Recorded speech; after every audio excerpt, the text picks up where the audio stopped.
Hi అండి అందరికీ. ఈరోజు మనం నేర్చుకోబోతున్నవి జాన్యువరి 1 అండ్ 2 అండ్ 3 వచ్చినటువంటి కరెంట్ అఫైర్స్ అనమాట. మీకు చాలా యూజ్ఫుల్గా ఉంటుంది. చివరి వరకు చూడండి. దానిలో భాగంగా మనకి న్యూస్ పేపర్లో మరి ఈ ఇయర్లో జరగనున్న ముఖ్యమైనటువంటి గేమ్స్ గురించి వాటి డేట్స్ అనేవి ఇవ్వడం జరిగింది. ఒకసారి అవి చూద్దాం. ఇండియన్ ప్రీమియర్ లీగ్ అనేది మార్చి 26 నుంచి మే 31 వరకు ఇచ్చారు, అవుతాయంట. ఫుట్బాల్ ప్రపంచ కప్ అనేది జూన్ 11 నుంచి జూలై 19 వరకు. కామన్వెల్త్ గేమ్స్ వచ్చేసరికి జూలై 23 నుంచి ఆగస్టు 2. ప్రపంచ బ్యాడ్మింటన్ ఛాంపియన్షిప్ అనేది ఆగస్టు 17 to 23 వరకు అవుతాయి. హాకీ ప్రపంచ కప్ అనేది ఆగస్టు 14 to 30 వరకు అవుతాయి. ఆసియా క్రీడలు అనేవి సెప్టెంబర్ 19 నుంచి అక్టోబర్ 4 వరకు జరగనున్నాయి. డైమండ్ లీగ్ ఫైనల్ అనేది సెప్టెంబర్ 4 నుంచి 5 వరకు. ప్రపంచ షూటింగ్ అనేది నవంబర్లో జరగనుంది 1 to 15. ఫిడే క్యాండిడేట్స్ టోర్నీ అనేది మార్చ్ 28 to ఏప్రిల్ 16 వరకు జరగనున్నాయి. మనం ఈ వీడియోలో చూడబోతున్నవి ఒకసారి మనం చూస్తే 2024 జాన్యువరి 26 గణతంత్ర దినోత్సవ వేడుకలలో కర్తవ్య పదలో అంటే ఢిల్లీలో జరుగుతుంది. ఈసారి ఒక అరుదైన దళం అనేటటువంటిది చేరనుంది. అది ఏంటి అంటే బాక్ట్రియన్ జాతికి చెందినటువంటి 2 ఒంటెలు, 4 గుర్రాలు, 4 డేగలు, అలాగే ఆర్మీకి చెందినటువంటి 10 జాగిరాలు, అలాగే ఓల్డ్ ఒక 6 జాగిరాలు ఈ దళంలో ఉంటాయన్నమాట. బాక్ట్రియన్ జాతికి చెందినవి అని గుర్తుపెట్టుకోండి. 2 ఒంటెలు, 4 గుర్రాలు, 4 డేగలు. రీమౌంట్ అండ్ వెటర్నరీ కార్ప్స్ అనేటటువంటి విభాగానికి చెందినవన్నమాట ఇవి. నెక్స్ట్ వన్, ప్రళయ్ అనేటటువంటి క్షిపణి డిఆర్డిఓ ఇటీవల పరీక్షించింది. దీన్ని డిఆర్డిఓ మరియు ఆర్సిఐ అనేటటువంటివి ఈ రెండు కలిసి సంయుక్తంగా తయారు చేయడం జరిగింది. మరి ఉపరితలం నుంచి ఇది బిట్స్ మనం చూస్తే ఉపరితలం నుంచి ఉపరితలానికి వెళ్తుంది. స్వల్ప శ్రేణి బాలిస్టిక్ క్షిపణి అనమాట. ఇది బాలిస్టిక్ క్షిపణి ఉపరితలం నుంచి ఉపరితలానికి వెళ్తుంది. మరి 150 నుంచి 500 కిలోమీటర్ల దీని యొక్క లక్ష్యం. ఎంత బరువైన పెలోడ్లను మోసుకెళ్ళగలదంటే 500 నుంచి 1000 కిలోల పెలోడ్లను మోసుకెళ్ళగలదు. మేక్ ఇన్ ఇండియాలో భాగంగానే దీన్ని తయారు చేశారు. రక్షణ శాఖ మంత్రి ఎవరంటే రాజ్నాథ్ సింగ్ అని గుర్తుపెట్టుకోండి. నెక్స్ట్ వన్, గగన్యాన్ యాత్ర 2027లో జరగనుంది కదా, మానవ సహిత అంతరిక్ష యాత్ర అనమాట అది. దీనికి 4 వ్యోమగాముల్ని ఎంపిక చేసింది. అందులో దీనికి గ్రూప్ కెప్టెన్ ఎవరంటే ప్రశాంత్ బాలకృష్ణన్ నాయర్ అనేది గుర్తుపెట్టుకోండి. మరి 1984లో తొలి భారతీయ వ్యోమగామైనటువంటి రాకేష్ శర్మ గారు సోవియట్ వ్యోమనౌకలో అంతరిక్షంలోనికి వెళ్ళారు. 4 దశాబ్దాల తర్వాత 2027లో మళ్ళీ మానవ సహిత అంతరిక్ష యాత్ర అనేది జరగనుంది. వ్యోమగాములను 400 కిలోమీటర్ల కక్షలోనికి పంపి సురక్షితంగా మళ్ళీ వాళ్ళని తీసుకురావడమే దీని యొక్క లక్ష్యం అన్నమాట. భారతదేశపు తొలి మానవ సహిత అంతరిక్ష యాత్ర అనమాట ఇది గగన్యాన్ అనేది 2027. ప్రశాంత్ బాలకృష్ణన్ నాయర్ అనేటటువంటి వ్యక్తి 4 వ్యోమగాముల్లో ఇతను కూడా ఒకరనమాట. మరి గగన్యాన్ యొక్క లక్ష్యాలు చూసుకున్నట్లయితే భవిష్యత్తులో అంతరిక్ష కేంద్రం ఏర్పాటు చేసేందుకు, చంద్రునిపైకి మానవ సహిత యాత్రలు చేసేందుకు, మానవ అంతరిక్ష యాత్రలను స్వతంత్రంగా నిర్వహించే దిశగా కూడా భారత్ను నిలబెట్టేందుకు దీని యొక్క లక్ష్యాలు అనమాట, గుర్తుపెట్టుకోండి. నెక్స్ట్ వన్, ప్రశాంత్ బాలకృష్ణన్ నాయక్ గురించి చూసుకున్నట్లయితే భారత వాయుసేనలో 1998లో చేరారు. సుఖోయ్ 30, MiG-21, ఆంటోనోవ్ 32 అనేటటువంటి విమానాలకు పైలట్గా కూడా ఈయన ఉన్నారు. రష్యాలోని యూరీ గగారిన్ కాస్మోనాట్ రక్షణ రంగ సంస్థలో ప్రాథమిక శిక్షణ కూడా ఈయన ఇవ్వడం జరిగింది. నెక్స్ట్ వన్, పాన్ మసాలా మరియు పొగాకు ఉత్పత్తులపై పన్ను అనేటటువంటిది 40% పెరగనుంది. 18% ఉండేది ఇంతకుముందు, ఇప్పుడు 40% పెరగనుంది. అంటే 28 + 12% చెస్ అనేటటువంటిది విధిస్తారనమాట. నెక్స్ట్ వన్, హైదరాబాదులో మరో కొత్త జిల్లాకు ప్రభుత్వం ఆలోచన పడుతుంది. అది ఏంటి అంటే రంగారెడ్డి అర్బన్ రంగారెడ్డి అర్బన్ అనేటటువంటి ప్రాంతంలో ఒక జిల్లాను ఏర్పాటు చేసేందుకు ఆలోచన పడుతుంది. ఫ్యూచర్ సిటీ ప్రాధాన్యతతో కూడినటువంటి రంగారెడ్డిలో రూరల్ జిల్లా అనేటటువంటిది ఆల్రెడీ ఉంది.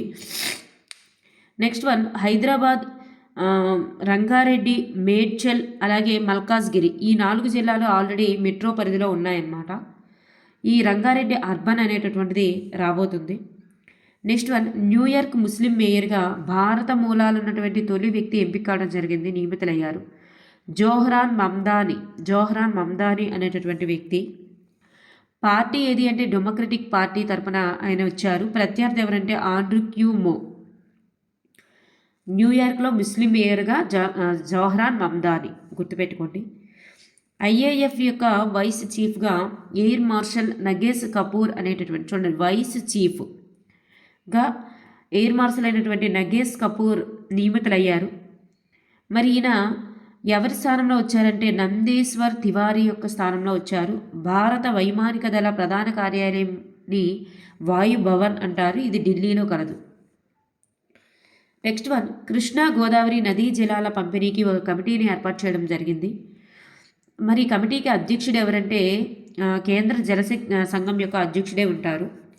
తెలుగు రాష్ట్రాల మధ్య నదీ జలాల వివాదాల పరిష్కారానికి కమిటీని ఏర్పాటు చేసిన మంత్రిత్వ శాఖ ఏదంటే జలశక్తి శాఖ. మరి కృష్ణానది యాజమాన్య బోర్డు యొక్క ప్రస్తుత చైర్మన్ ఎవరంటే సాంబ్రాన్షు బిశ్వాస్ అన్నమాట. చీఫ్ గోదావరి నదీ జలాల యొక్క యాజమాన్య బోర్డు ప్రస్తుత చైర్మన్ ఎవరంటే బీపీ పాండే. ఈ రెండు ఇంపార్టెంట్, గుర్తుపెట్టుకోండి. నేషనల్ వాటర్ డెవలప్మెంట్ ఏజెన్సీ తరఫున కమిటీలో సభ్యులుగా ఉన్నటువంటి చీఫ్ ఇంజనీర్ ఎవరంటే దేవేందర్ రావు ఈజ్ ద రైట్ ఆన్సర్. రాష్ట్ర పునర్విభజన చట్టం 2014 ప్రకారం నదీ జలాల పంపిణీ అనేది జరుగుతుంది. కేఆర్ఎంబి అలాగే జిఆర్ఎంబి బోర్డులు కృష్ణా గోదావరి నదుల నిర్వహణకు పర్యవేక్షిస్తాయి. అంతర్రాష్ట్రాల నదీ వివాదాల పరిష్కారాల గురించి వివరించేటటువంటి ఆర్టికల్ ఏది అంటే ఆర్టికల్ 262. శ్రీశైలం నాగార్జున సాగర్ ప్రాజెక్టులు ఏ నదిపై కలవు అంటే కృష్ణా నదిపై కలవు. నదీ జలాల వివాదాల ట్రిబ్యునల్ నిర్ణయాలపైన తుది నిర్ణయాధికారం ఎవరికి ఉంటుంది అంటే కేంద్ర ప్రభుత్వం మరియు సుప్రీంకోర్టుకు ఉంటుంది. ఇవన్నీ కూడా మనకి ఇంపార్టెంట్ అయినటువంటి పాయింట్స్, గుర్తుపెట్టుకోండి. భారత నౌకాదళ తొలి మహిళా అడ్మిరల్గా ప్రేరణ దేవస్థలి ఎంపిక కానున్నారు. మహిళలకు అత్యధిక ప్రాధాన్యత అనేది ఇస్తున్నారండి. భారత నౌకాదళంలో తొలి మహిళా ఫైటర్ పైలట్గా అర్హత సాధించినటువంటి వారు ఎవరు అంటే ఆస్థా పూనియా. రాష్ట్రపతి ద్రౌపది ముర్ముకు ఏడీసీగా నియమితులైనటువంటి తొలి మహిళా నౌకాదళ అధికారి ఎవరంటే యశస్వి సోలంకి. వీళ్ళందరూ కూడా మహిళలు, మరి ప్రముఖ స్థానాల్లో ఉన్నారు. ఏఎఫ్ఎంఎస్ ఆర్మ్డ్ ఫోర్సెస్ మెడికల్ సర్వీసెస్ అనేటటువంటి దానికి మొదటి మహిళా డైరెక్టర్ జనరల్గా నియమితులైనది ఎవరంటే ఆర్తి సానిన్. భారత నౌకాదళం మహిళా అధికారుల కోసం అనుసరిస్తున్నటువంటి విధానం ఏదంటే అన్ని పాత్రలు అన్ని ర్యాంకులు అనేటటువంటి విధానాన్ని అనుసరిస్తూ మరి మహిళలకి ముఖ్యమైనటువంటి స్థానాల్లో నియమించడం జరుగుతుంది. నౌకాదళంలో ఉన్నటువంటి అత్యున్నత పదవి ఏదంటే అడ్మిరల్. సావిత్రిబాయి పూలే యొక్క జన్మదినం జనవరి 3 బాలికల దినోత్సవంగా జరుపుకుంటారు. ఈమె మహారాష్ట్రలోని సతారా జిల్లాలో నైగావ్ గ్రామంలో జన్మించారు జనవరి 3, 1831. భారతదేశపు మొట్టమొదటి మహిళా ఉపాధ్యాయురాలు, స్త్రీవాద పితామహురాలుగా ప్రఖ్యాతగాంచింది. 1948లో పూణేలోని బెళేవాడలో మొదటి బాలికల పాఠశాలను ప్రారంభించారు ఈమె. ఆధునిక మరాఠీ కవిత్వానికి తల్లిగా ఈమెను పిలుస్తారు. కావ్య పూలే అనేటటువంటిది మరాఠీ భాషలో ఈమె యొక్క మొదటి కవితా సంకలనం. జ్యోతిరావు పూలే మరియు సావిత్రిబాయి పూలే వీళ్ళిద్దరూ కలిసి 1873లో సత్యశోధక్ సమాజ్ అనేటటువంటి దాన్ని స్థాపించడం జరిగింది. ఇవన్నీ కూడా సావిత్రిబాయి పూలే గారికి సంబంధించినవి కాబట్టి ఇటీవల జరిగేటటువంటి ఎగ్జామ్స్కి ఇంపార్టెంట్. రాజస్థాన్లోని ప్రభుత్వ పాఠశాలల్లో వార్తాపత్రికల పఠనం అనేటటువంటిది తప్పనిసరి చేసింది. ఇటీవల యూపీలో అమలు చేశారు, మరి డిసెంబర్లోని. మరి ఇప్పుడు రాజస్థాన్లో ప్రభుత్వ పాఠశాలల్లో వార్తాపత్రికల పఠనం అనేది తప్పనిసరి చేసింది. అసెంబ్లీలో 10 నిమిషాల పాటు విద్యార్థులతో చదివించాలని ఉత్తర్వులు. విద్యార్థుల యొక్క పదజాలాన్ని మెరుగుపరిచేందుకు, లోక జ్ఞానాన్ని పెంచేందుకు లక్ష్యంతో వీటిని ఇలా అమలు చేయడం జరుగుతుంది. Next one, Indian academy of sciences యొక్క ఫెలోగా ఇటీవల నియమితులైనది డాక్టర్ రాజిరెడ్డి గారు. బుద్ధ అవశేషాల అంతర్జాతీయ ప్రదర్శన అనేది జరిగింది. అది ఎక్కడ అంటే ఢిల్లీలోని కిలారాయ్ ఫితౌరాలో ఈ ప్రదర్శన నిర్వహిస్తున్నారు. 1898లో భారత్ మరియు నేపాల్ సరిహద్దులోని పిపరహ్వా వద్ద బయలుపడినటువంటి బుద్ధ అవశేషాల అంతర్జాతీయ ప్రదర్శనను జనవరి 3న ప్రారంభించారు. 125 సంవత్సరాల అనంతరం ఈ పవిత్ర అవశేషాలు భారత్కు తిరిగి వచ్చాయి. బౌద్ధ జనాభా అధికంగా ఉన్నటువంటి ప్రాంతాలైన వియత్నాం, థాయిలాండ్లలో ప్రదర్శితమయ్యాయి. ఇటీవల బుద్ధుని యొక్క ప్రవచనాలను అందరూ వినడం కోసం పాలీ భాషను శాస్త్రీయ భాషగా ప్రత్యేక స్థానం కూడా ఇటీవల కల్పించడం జరిగిందన్నమాట. నెక్స్ట్ వన్, ఆపరేషన్ అబ్జల్యూట్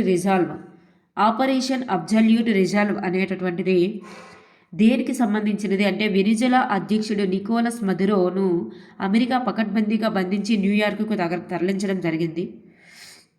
మరి ఈ వెనిజులా ఉపాధ్యక్షురాలైనటువంటి డెల్సీ రోడ్రిగ్స్ అనేటటువంటి ఆమె మరి తను అధ్యక్షురాలుగా ప్రకటించుకోవాలి, కానీ ప్రకటించుకోలేదు.